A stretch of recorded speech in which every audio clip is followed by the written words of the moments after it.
Maagang maaga, nakita ko po si Ate Vilma na nangangalakal po. Sabi ko po sa kanya, mamaya pupunta namin sa bahay nila. Di ka na mag-iisa, wag matakot, laban lang kaibigan ko. Kasangga mo ako, tulong mo, kami ang tulay Pilipino. Ihahatid sa bayan ko, kapit bisig Pilipino, katabang dib.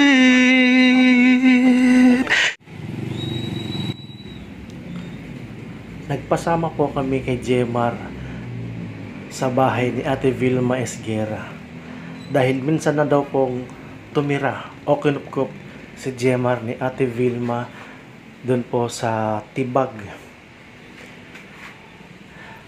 So habang kami papunta ron, nagkukwentuhan kami at kung ilang buwan po siya nanuluyan sa bahay ni Ate Vilma. Wala pong permanenteng tirahan si Ate Vilma. Minsan daw po sa kalye sila tutulog ng kanyang kinakasama at ng kanyang anak. Malayo-layo rin po ang lugar papunta sa bahay nila Ate Vilma. Dumaan din po kami sa masikip na daan sa squatter area po. So paliko-liko kami dyan at hindi po namin naabutan sa bahay si Ate Vilma dahil nangangalakal na daw po, sabi po ng mga kapitbahay.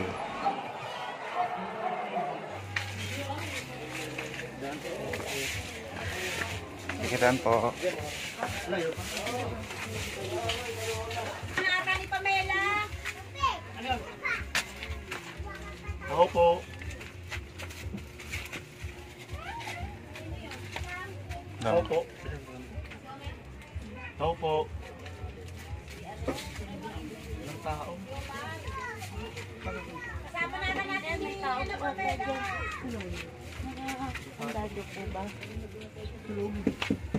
Si Vilma! Wala na ata dyan. Ano eh? Bukas? Walang walang... Ang alam ko kasama na ni Pamela kanina. Baka si Homer. Si Homer ata nandyan. Sige ka, tuloy mo lang po. Ako po. Napasukin mo si Jomar. Jomar, pumasok ka kaya. Ay, may tao pala. Ano po yun? Si ano mo? Si nanay mo, Ate Vilma.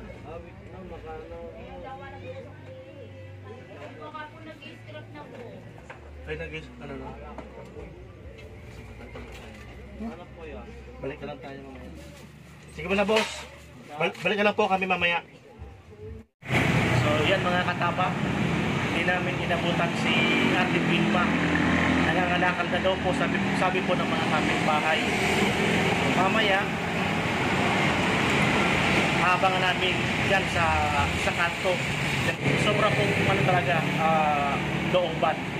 Kumbaga talagang squatter area yung lugar. Maraming tao, tapos basta. Yun na po yun. A few moments later. At dito po namin naisipan na i-prank si Ate Vilma para po makita namin kung ano ang reaksyon niya kay Jemar dahil po ma-issue po sa kanilang dalawa na inagaw daw po ni Jemar ang kinakasama ni Ate Vilma. Daya naman ito eh. Mamaya na lang ulit. Pagka nung umami kasi parang ibang tao.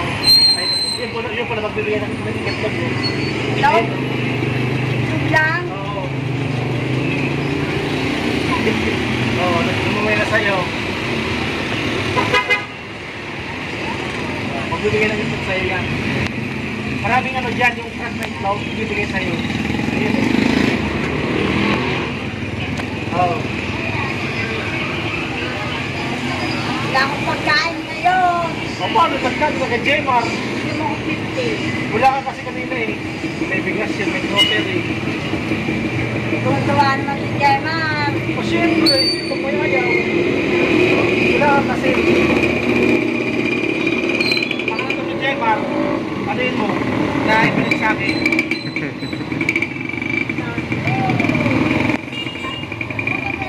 Okay mo kay Jemar. Pakita ko na, pakita ko. Agad nga pong pinuntahan ni Ate Vilma si Jemar para kumprontahin at kunin ang grocery na ibinigay po namin sa kanya. A few moments later. Isang saglit pa dumating na po ang dalawang si Jemar at si Ate Vilma.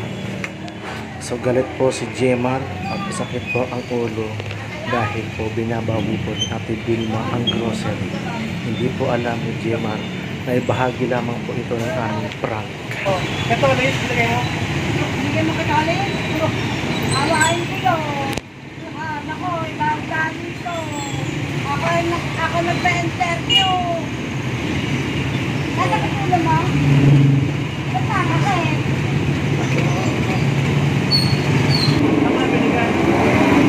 Ang mga binigay.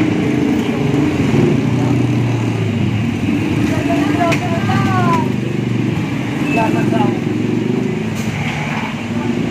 Paano yan? Ay, ano? Ano ka, ano? Sa mga kanina.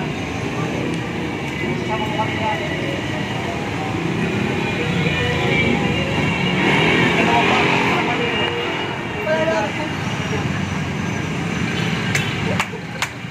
Stop lang! Ang kanina yata ay sakwa. Umilang ka kasi ng bahal dito, tanggal yan. Kamas talaga yan sa sakit ng ulo. O, binibidyoan ka, kumuway ka naman. Inaaway mo kasi.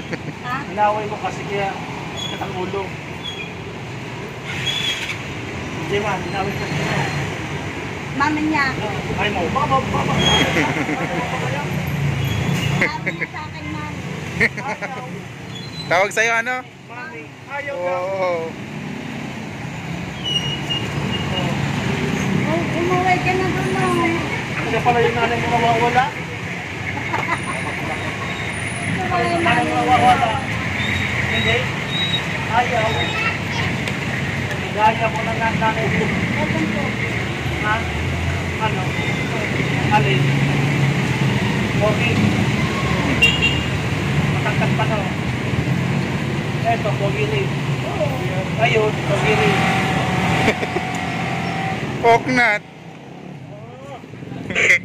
Gabi-gabi po, dyan po siya nag-segregate ng basura. At dyan din po siya kumukolekta ng kalakal sa Happy Coffee at sa Chokes to Go. At saan rin po ang nagtatapon ng mga basura nito sa selected area.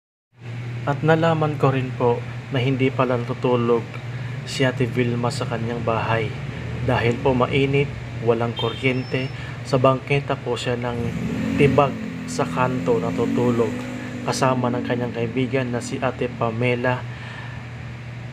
Alas 5 po ng madaling araw dun sila para po makapagkalakal na rin.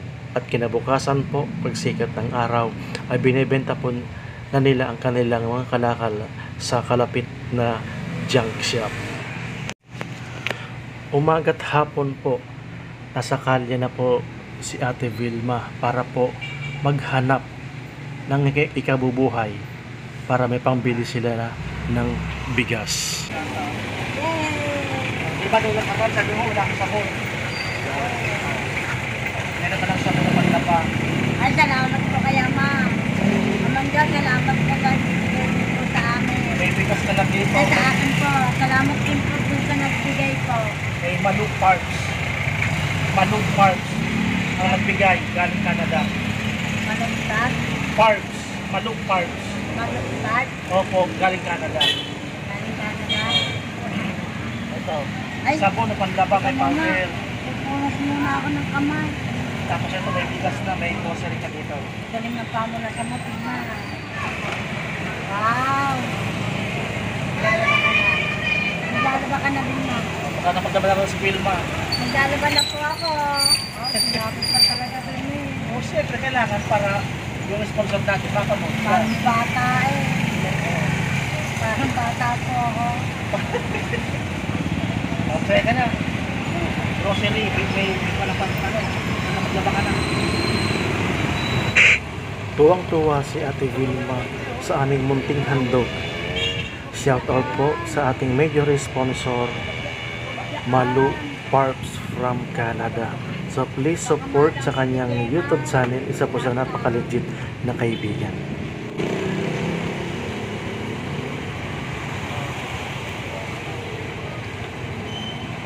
Masaya ka na dyan, Nay. Masaya na ako dahil. Yan, pasalamat kami sa aming sponsor na si Malu Parks from Canada. Yan. Nagkakasaya naman po tayong kababayan na si Ate Vilma Esquera. Dito po sa Calamba City, Laguna. So yan po ang kinabubuhay niya, pangangalakan. So kanina po pumunta kami sa bahay nila, hindi na pinaabutan. Sabi po ng mga kapitbahay, nagnagan na daw po, nag-i-scrap. Yan, nangangalakan na po. So alas 9 na ata, no? Anong siya na inauwi sa inyo? Sa gabi siya, ano siya nauwi? Nakanto ako ng tibag na tutulog. Kasi para pag diretso mapunta dyan sa po. Hindi ka naman ako bumisi sa bahay niyo. Hindi mo na po ako nauwi sa bahay ko. Gawa ng alam ko eh. Wala po akong kuryente. Oo nga, walang kuryente kanina. Lagi na natin madilim. So yan pala nakuha mo ngayon. Yan pala nakuha mo. Ay, meron ka ba doon? Oo, doon. Sabi din natin doon. Iwan natin sa tabi doon. Okay daw. Naka na po. Laki ng sako mo. Sisilip na po ako dito. Ayun, buhatin mo na. Sa doon. Wag na. Baka malilipat yan eh. Para sa amin maghanap sa kabila eh. Sabi ka na mahirapan. Pabili na natin.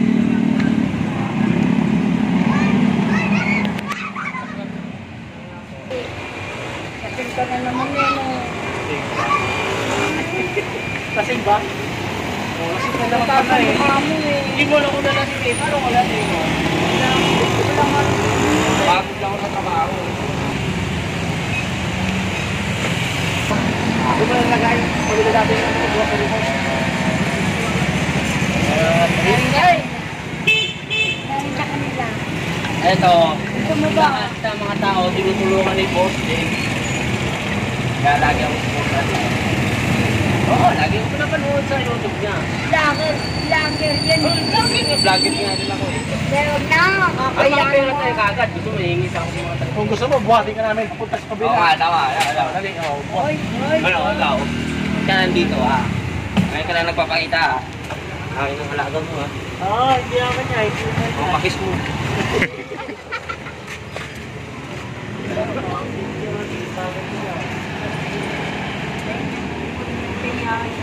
kakasakitin.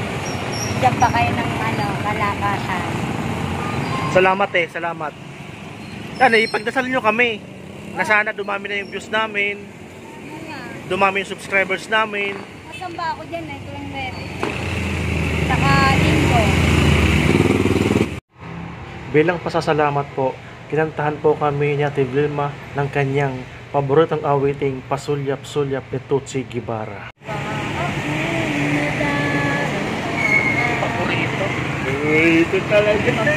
Kaya, wala akong flowers.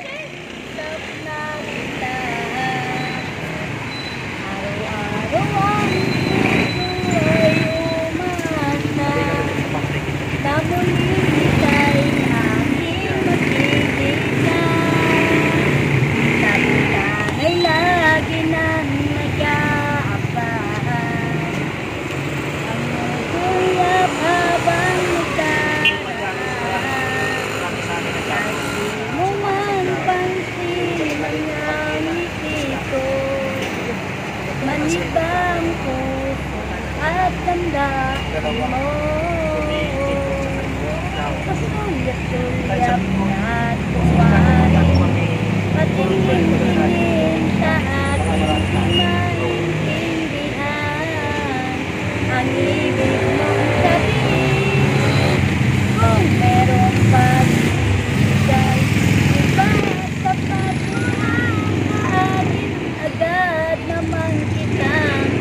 sasagutin. Ang galing naman ni Ate Vilma. Ay para bang sinasadya.